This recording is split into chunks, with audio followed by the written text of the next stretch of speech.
कि 18% से बढ़ाकर 33% अति पिछड़ा कोटा में आरक्षण करे और राज्य सरकार ये कर सकते हैं। राज्य सरकार के पास पूरा शक्ति है, पावर है कि 2024 से पहले जिनको दिल्ली में सत्ता पावर में आना है, 40 लोकसभा से जीतना है, तो अति पिछड़ा का बेटा के साथ न्याय करे। जननायक कर्पूरी ठाकुर की पुण्यतिथि पर मुकेश सहनी सन ऑफ मल्लाह कहे जाने वाले एनडीए के हिस्सा और बिहार सरकार में मंत्री कर्पूरी संकल्प महाअभियान का शुरुआत किया और साफ साफ लफ्जों में कहते नजर आ रहे हैं कि सरकार अगर उनकी मांगों को नहीं मानती है तो एनडीए तोड़ वो बाहर आ जाएंगे और कहीं ना कहीं एनडीए से ही बगावत करेंगे।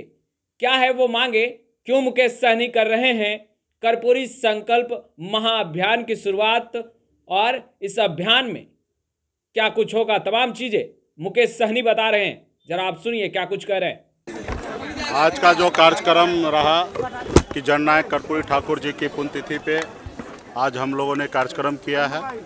जननायक कर्पूरी ठाकुर जी को हम लोगों ने याद किया है और उनके बताए हुए रास्ते पे हम लोग संघर्ष करने का निर्णय लिया है। आज इसके लिए आज हमने 5 वैन को हमने हरी झंडी दिखाया है। पूरे बिहार में घूम घूम कर अति पिछड़ा समाज में जाकर समर्थन पत्र जुटाएंगे। जो 50 लाख समर्थन पत्र जुटाना है और ख़ास करके वीआईपी पार्टी का मांग है कि 15% जो निःशक्त अति पिछड़ा समाज में आरक्षण बढ़ाया जाए। इसके लिए हम लोग अभियान कर रहे हैं और ख़ास करके पूरे बिहार के अति पिछड़ा समाज को गोलबंद कर रहे हैं। क्योंकि आपने देखा कि आज हमने किस तरीके से पेपर में जानकारी दिया कि बाद में बहुत सारे जाति को उसमें जोड़ा गया लेकिन कोटा में वृद्धि नहीं हुआ। तो इसके लिए हम लोग लड़ाई लड़ रहे हैं कि सरकार एक चीज़ तो ज़रूर निर्णय लेना चाहिए कि जो लोग गरीब है उनके लिए बेहतर विकल्प ढूंढना चाहिए और उनके अति पिछड़ा कोटा में उन्होंने शामिल किया तो उससे हमें कोई ऐतराज़ नहीं है, लेकिन उसमें कोटा बढ़ाना चाहिए, आरक्षण का दायरा बढ़ाना चाहिए। आज कहीं ना कहीं दायरा नहीं बढ़ने के कारण उसमें बहुत सारे ऐसे जाति है जो शून्य है। एक बीपीएससी में एक अपने बच्चे को एसडीओ तक नहीं बना पाते हैं। तो इसके लिए हम लोग लड़ाई लड़ रहे हैं कि 18% से बढ़ाकर 33% अति पिछड़ा कोटा में आरक्षण करे और राज्य सरकार ये कर सकते हैं। राज्य सरकार के पास पूरा शक्ति है, पावर है। अन्य राज्य में, भारत में बहुत ऐसे राज्य हैं जहाँ पे 69% तक आरक्षण है लेकिन बिहार में नहीं है। तो इसके लिए हम लोगों का पूरा मांग है और अति पिछड़ा समाज से समर्थन हम लोग जुटा रहे हैं कि आने वाले समय में माननीय मुख्यमंत्री जी इसमें कोटा बढ़ाएं, नहीं तो हम लोग उनके कर्पूरी जी के बताए हुए रास्ते पे संघर्ष करेंगे, अपने दम पर सरकार बनाएंगे और जिस सरकार बनेगा उस रोज निश्चित तौर पे डिसीजन लेने का पावर वीआईपी पार्टी के पास होगा और हम लोगों ने अति पिछड़ा समाज के साथ न्याय करेंगे और उनको आरक्षण का कोटा बढ़ाने का काम करेंगे।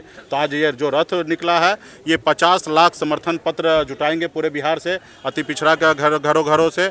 उसके साथ साथ 10 लाख लेटर अति पिछड़ा के घर पे हम लोग भेजने का काम करेंगे समर्थन जुटाने के लिए। उसके साथ ही अगले महीने में 25 मार्च को 101 बाइक के साथ युवा को हम लोग लॉन्च करेंगे। मेगा लॉन्चिंग होगा जो हर अनुमंडल में जाके हर एक घर तक पहुंचेंगे और हमारे लोग अब वहां पे एक अति पिछड़ा का बेटा को इस मुहिम से जोड़ने का काम करेंगे। हमारे लक्ष्य है कि 2024 से पहले जिनको दिल्ली में सत्ता पावर में आना है, 40 लोकसभा से जीतना है, तो अति पिछड़ा का बेटा के साथ न्याय करे और अति पिछड़ा का कोटा को बढ़ाएं। उनके साथ आने वाले समय में अति पिछड़ा समाज 2024 में हो रहेगा। अगर अति पिछड़ा को कोटा नहीं बढ़ाया जाएगा तो अति पिछड़ा का बेटा संघर्ष करेगा और अपने हक अधिकार के लिए लड़ाई लड़ते रहेगा। जी, अगर मांगे आपकी पूरी नहीं हुई, जो मांगे आपकी है, तो आप एनडीए से भी बगावत कर सकते हैं। नहीं, देखिए ये सरकार हमारी है। एनडीए मतलब वीआईपी पार्टी है, जेडीयू है, हम है और जेडीयू है।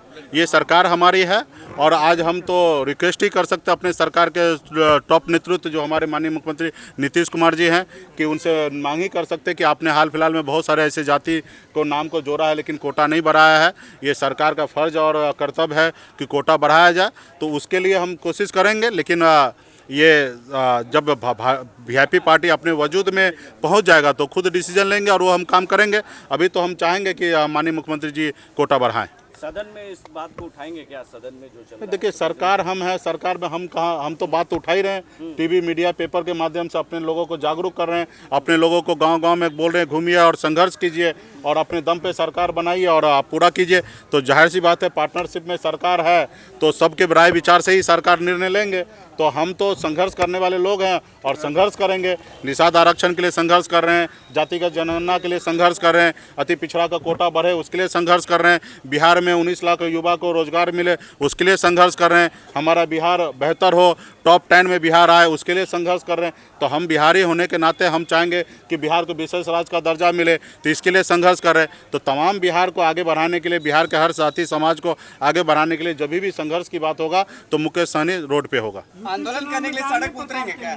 यूपी चुनाव में हम 100 से अधिक सीट पे हम चुनाव लड़ रहे हैं और कल से मेरा पश्चिम में दोबारा दौरा चालू होने के लिए जा रहा है। एक जोन हमने 2 और 3 के लिए हमने प्रचार कर लिया, अभी कल से हमारा तीसरा चरण के लिए दौरा होगा और कल आगरा से हम दौरा पे निकल। तो आपने सुना, मुकेश सहनी को एनडीए के हिस्सा हैं, बिहार सरकार में मंत्री हैं, विकासशील इंसान पार्टी के राष्ट्रीय अध्यक्ष हैं। साफ साफ लफ्जों में आरक्षण को लेकर अब एक बड़ा जंग कह सकते हैं कि जंग की शुरुआत कर रहे हैं।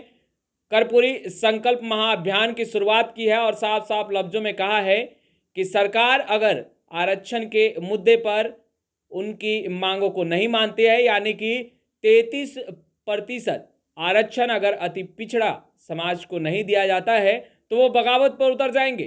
खैर, लाइव सिटीज के साथ बने रहे। अब तक आपने हमारे चैनल को सब्सक्राइब नहीं किया तुरंत सब्सक्राइब कर ले। आपका बहुत बहुत शुक्रिया।